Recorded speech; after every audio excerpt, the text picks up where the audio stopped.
I'm Ani DiFranco, here with American Musical Supply. First Alvarez guitar I got, I think I was a teenager. I bought a big Dreadnought model, and that was before I had a relationship at all with the company. And I was just looking for a big sound, and I thought, well, there's a big guitar. That must have a big sound. And it was awesome, you know, although it made me look tiny and feel tiny. But that guitar, I remember, got stolen when that was my one axe way back in the early 90s, you know, when I was touring, just me alone with one guitar. I got 6 guitars that I rotate on stage.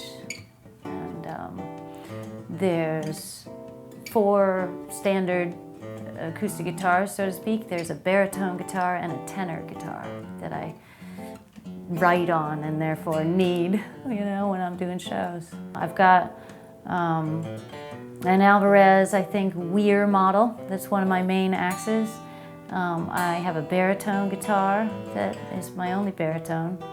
And also my favorite guitar for the last few years to play at home is the little, I don't know what it's called, you know, little tiny guitar. It's just so comfortable for me as a little person. So, and I play it on stage too. It has a different, you know, timbre.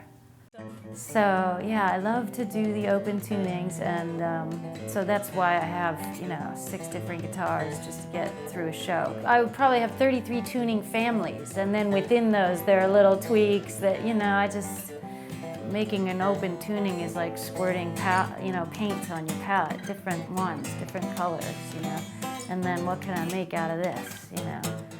So yeah, I find tuning, you know, starting there is pretty inspiring, you know, sort of like shake it up.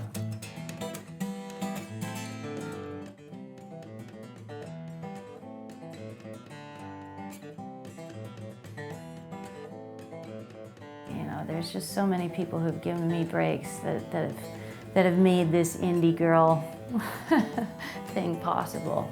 It's hard to know which of those people in those moments was the one that mattered. They all mattered. You know, my friend Scott, who is the other half of Righteous Babe Records, my record company, I couldn't have done it without him. I met him when I was 18, and he, on the day-to-day, built Righteous Babe from the ground up, you know, while I drove around and fueled it, you know, and it's sort of the synergy of his mind and mine that made it possible. And, you know, I always dreamed that it would become bigger than myself and be able to sponsor other freaks of nature out there making music that, you know, it's not going to be picked up by a big record company or, you know, before the age of the internet, you know, is when a lot of Righteous Babe, you know, made its mark and did its work.